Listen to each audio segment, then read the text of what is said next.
Sell for top dollar. DonleyAuctions.com. I love America.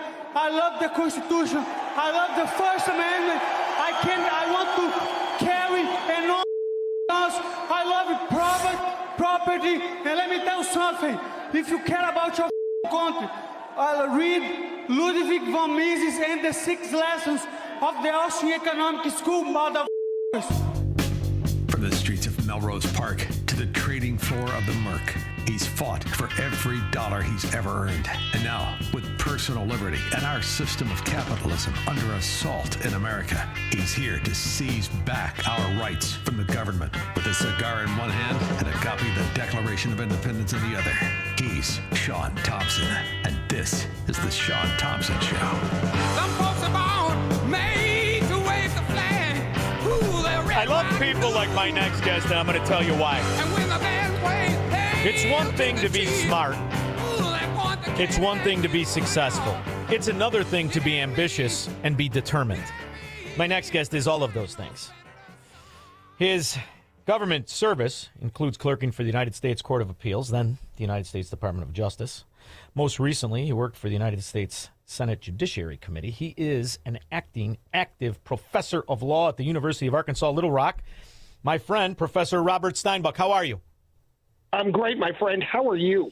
I'm excited, and I'll tell you why. I love the realignment of absolutely everything, but moreover, the destruction of the status quo that led the Islamo-Nazis to have the stronghold that they had up until Donald Trump. I'm very excited about the fact that I think it is only because of the Department of Agitation and Propaganda, referred to as media, that people are in this malaise of not understanding just what a fantastic realignment of American foreign policy we're living through. Well, you know, one of the things when I worked in the U.S. Senate, I was counsel to the Judiciary Committee. The senator to whom I was attached proposed a bill called the NOPEC bill, meaning OPEC with the letter N in front of it. And the bill, which never passed, would have allowed lawsuits against OPEC for antitrust violations. Now, you might say, yeah, that's a monopoly. How is that permissible?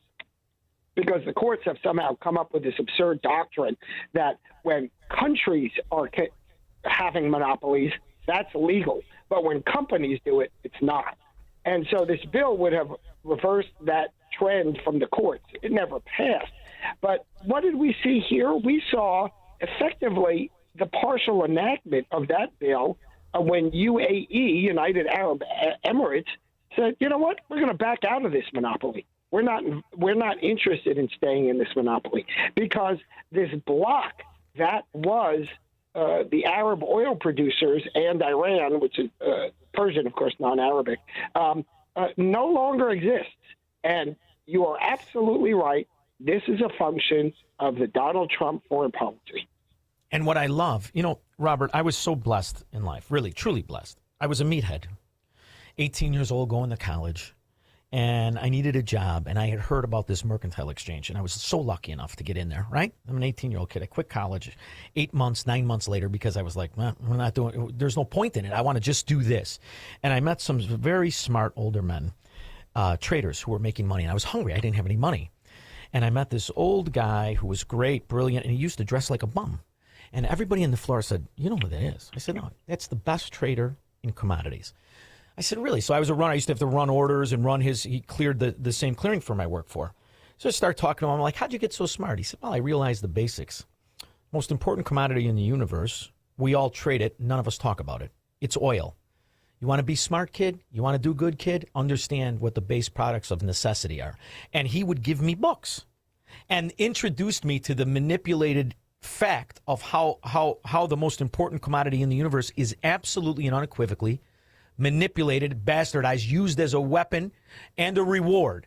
And OPEC fits it. So when I have on John O'Connor, who is the lawyer from the 70s that fought on behalf of America, OPEC, when I have on Robert Bork Jr. to talk about the principle and the contortion of the Sherman Antitrust Act, it all plays into how this entity was able to control this product, this commodity, this pricing, inflate it anytime they wanted, People do not understand it, but we should be celebrating right now this realignment and the absence of OPEC's influence to some extent in America and now the United Arab Emirates, Saudi Arabia, all the good people who may be of a very suspicious religion, in my opinion, but nonviolent to the extent of the radical Islamo-Nazi.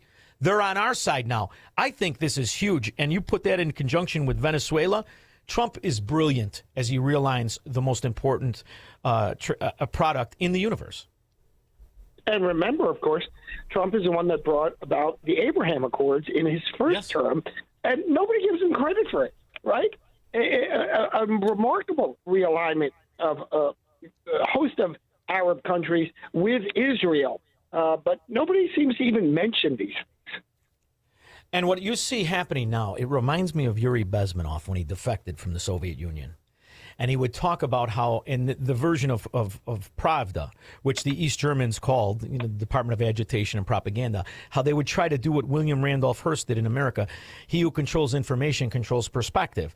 So when I watch all these news sites, and they're all Iranian state media, they're all Islamo-Nazi, pro-Islamo-Nazi, anti-America, I can't help but notice the vast majority of Americans absolutely and totally reject it. I think they really have their backs up against the ropes, and we are in a major majority when it comes to people who want America strong, America first, but more importantly, the Islamo-Nazis weak. And I don't think they've ever been weaker in 50 years. If you just step back and you look at how successful Israel is in its Seventh Front War, how successful Trump has been, the lack of any kind of representation of so-called leadership in Iran, he might have killed 1 million. We have no idea. But one thing's for sure, I don't see anybody stepping up to be Ayatollah asshat number 3. Do you? Well, you hear the Democrats constantly say, "Well, it's not necessary for us to go to war. There wasn't this imminent threat." And I've mentioned this on your show last time, Shaun, which is not an imminent threat. The Iranians have been killing people across the world, including Americans in Iraq and elsewhere, for the 47 years that they've been in power. I'm talking about, of course, this mullahocracy that exists in Iran today. And so it's been a threat, and they are clearly moving in the direction of creating nuclear weapons. And as Donald Trump simply and aptly puts it, we can't tolerate that. They are a danger to every free country. Excuse me. No, it's absolutely fantastic, and I really feel if people had the information to understand, their internet has been shut down for 2 months, if not more.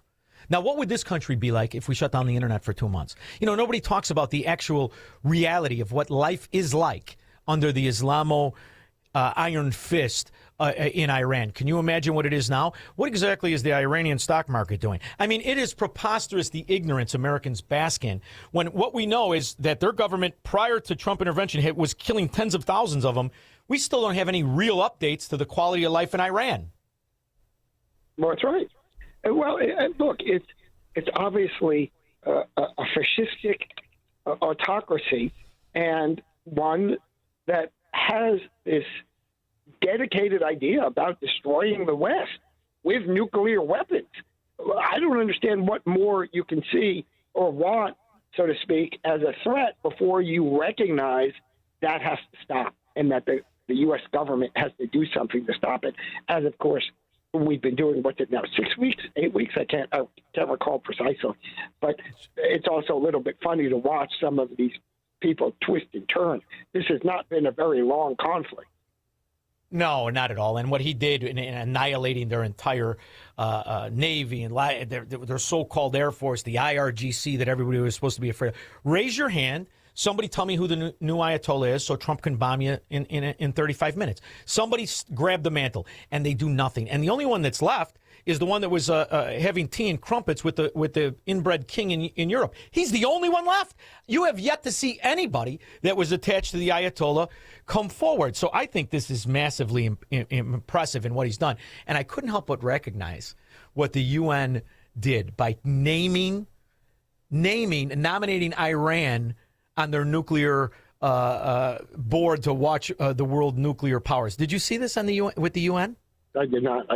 Oh, Robert, listen, this is the actual UN. Now what I would have done, lock the doors and throw everybody out. Of the conference, I have received the following candidatures for the posts of vice presidents. From the group of non-aligned and other states, Algeria, Bangladesh, Brunei Darussalam, Egypt, Islamic Republic of Iran, Iraq, Nepal, the Philippines, the Republic of Indonesia, Saudi Arabia, South Africa, and Zimbabwe, and China.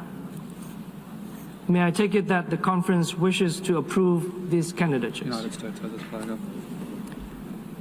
I give the floor to the distinguished representative of the United States. We ask that the record of today's proceedings reflect that the United States objected to Iran's nomination to the General Committee and that the United States dissociates itself from the consensus on this decision. I now give the floor to the distinguished representative of Australia. Australia agrees with those who have disassociated from any consensus. Australia, Great Britain, United Arab Emirates, Saudi Arabia. No, we're not going to do it. So once again, they show who they're aligned with. America, this gets zero coverage in the news because the UN had nominated all of the Islamo-run nations to sit on this Council for Nuclear Warfare, nuclear weapons, in the world. The UN has shown itself to be what NATO showed itself to be. That is the beauty of Trump. We now can stop wasting trillions of dollars in these foreign entities that hate the way of Western civilization, the life of Western civilization. I think it's great. Well, we have been pumping so much money into that UN. Of course, it sits in New York City. They get all of these benefits. I don't know why we support this General Assembly when all it is anti-Western, anti-American. It doesn't serve our interest any longer. Oh, and when you look at who was the big proponent behind the UN was Nelson Rockefeller at the time, governor of New York, head of the Rockefeller Foundation, the brilliant Rockefeller entity that knew how to fix the price of the most important product they had a chokehold on, both in America and abroad. So it all stems back to what Trump is doing. He's dismantling the Leviathan, Hydra, whatever you want to call this corrupt entity that has been immune to any president up until now. And I think it's fantastic. Can you imagine if Trump gets us out of the UN, if Trump gets us out of NATO, if Trump rewrites and breaks apart the EU, all of whom have been sucking off the American debt. None of them can exist without our foreign aid. None of them can exist without our foreign cooperation and money, can they? Well, I support NATO. I think NATO. I think what Trump has done with NATO is fantastic. He's forced the members to do precisely what they were supposed to do from the very beginning, and provide a level of defense spending commensurate with their overall net worth, whatever the right economic term is for that, GDP, I think. But they have never done so because American presidents prior to Trump have basically subsidized the Europeans. But I think if everybody carries their fair share, then I think it was the leader, it was not Norway, not Sweden, but one of those northern countries who really is well-spoken. I think he was educated in America. No, I think it is Norway. I do think it's Norway. Was it Norway? Yeah. Okay, thank you. And he said Trump did the right thing. Trump got us to step up. And we should have stepped up earlier, and we've stepped up now. And so Trump has been right on the money, no pun intended, with this. We can be part of an alliance, but we shouldn't be the one paying for everybody's defense. Well, the other thing that has revealed itself is something that this push for the modern ridiculous notion of anti-Semitism, anti-Jew, anti-Israel. It turns out that all of the proponents on the blogs and what are they called, podcasts, and all the ex-Fox hosts like Tucker Carlson, they've all been on the payroll. And you know, Tucker Carlson is, to me, an incredible example of not just his father, who ran the Voice of America for the CIA. And, you know, right there, I have a big problem with the heir to that. But somebody who is lying with confidence. Did you see him get caught in the lie of Donald Trump and calling him the Antichrist? I didn't see that specific one. I mean, I think that he's gone off the deep end, right? And he clearly is in the pocket of these foreign entities that are funding him because his payroll from Fox has dried up. and he needs to feed the Leviathan, as you have said earlier. Well, the Qatar, when he gets fired, the guy from Qatar that was the money launderer in Qatar for the Hamas is the one who partnered up with him, gave him $15 million. Here's what he said. You're going to love this. And by the way, I'll have Honey Bunny send you these clips. You could play it for the kids in class because these college kids, they get wooed by these podcasts. Here's what a scumbag sounds like. Here's a leader who's mocking the gods of his ancestors, mocking the God of gods, and exalting himself above them. Could this be the Antichrist? Well, who knows? You've been talking on your show about whether Trump is the Antichrist. I have not said that. On your show the day after Easter. I mean, like a Chicago Democrat. I didn't do it. Right. You're holding it in your hand. You just smashed the car, you drunken pig. I didn't do it. Wasn't me. I mean, it's amazing. It's amazing. And this is the beauty of the year 2026, the internet, all that we have accessible, all the allegations of corruption, all the allegations of bribery for opinion. It's all right there in front of us. It's amazing. Tucker Carlson is really, of all the characters out there, clearly there's he has no foundational beliefs. It's whoever's writing him a paycheck. And it's really remarkable. Like a Chicago inspector. For an envelope, you get him to eat a banana and drop off a fruit salad in 20 minutes. They'll do anything for money, and that's the disgrace of what it is. But now make me feel a little better about what's going on in higher ed. I know you wrote an article. Give me a synopsis. Oh my goodness, there's so much going on in higher ed. There's a lot going on in Arkansas. Arkansas, as you know, is a very conservative state. Some months ago, there was a dean search, not for my school, but for the other law school. There are two law schools, both state schools in Arkansas. And there was a dean search, and the school nominated someone. They said, well, this is the person that we picked. And then all of a sudden, the legislature, some folks in the legislature, to be clear, and some folks in the executive branch said, wait a second, what's going on here? Why weren't we consulted? After all, the legislature and the executive are the ones that write the checks and oversee the operation. And none of the candidates demonstrated any desire to change the status quo in legal education and in education in general. And what's the problem in legal education? I was at a forum recently about Arkansas passed a law that says that schools have to post the 10 Commandments if someone donates them, so there's no government expense involved. So sure enough, they were donated, and this one professor says, well, there's a district court, a trial court determination that this law is unconstitutional. And then she stopped talking.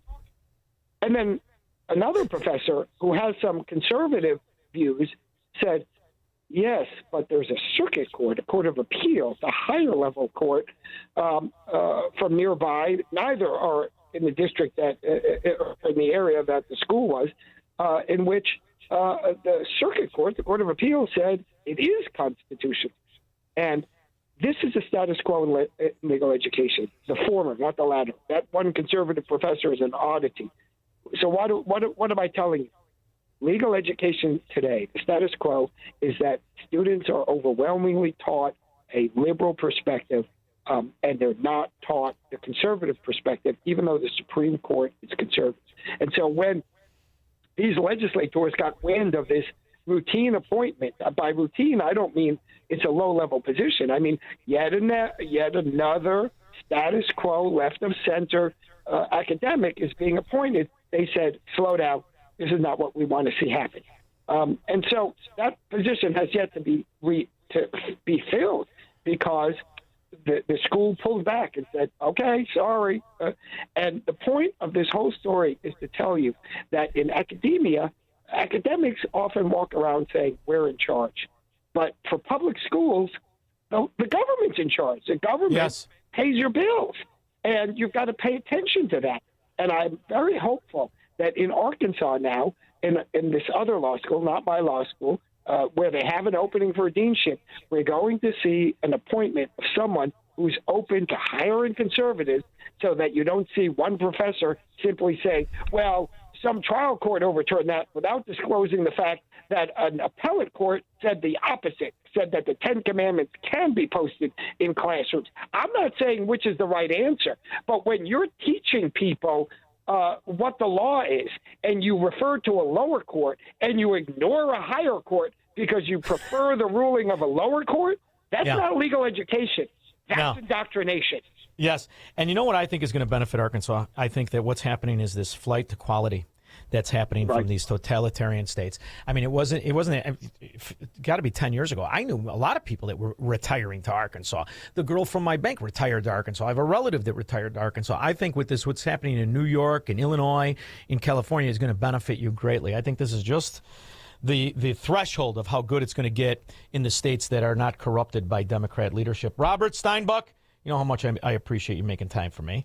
Professor of law at the University of Arkansas, Little Rock. Now, I always forget the exact former title of where I get your articles from because they're sent to me. Tell everybody where to keep an eye on you. And I just remind your audience, of course, my views are mine alone and not necessarily of my employers. The Democrat Gazette, it's not democratic, by the way. It just means it's old school world. But the Democrat Gazette is it's the Arkansas Democrat Gazette. That's our state's paper, and I have a column every Friday therein. You don't have to clarify. My audience knows I don't get near a Democrat unless I got the windows up. Air conditioning. Thank you very much for making time. I appreciate it. Talk to you soon. God bless, my friend. Take care. Bye-bye. Bye. We'll be back with your calls and comments. What if everything you've been told about government, healthcare, poverty, energy, and even science is a carefully constructed lie? In Shaun Thompson's new book, What If It's All a Lie? Shaun Thompson dismantles the myths at the core of modern America. This is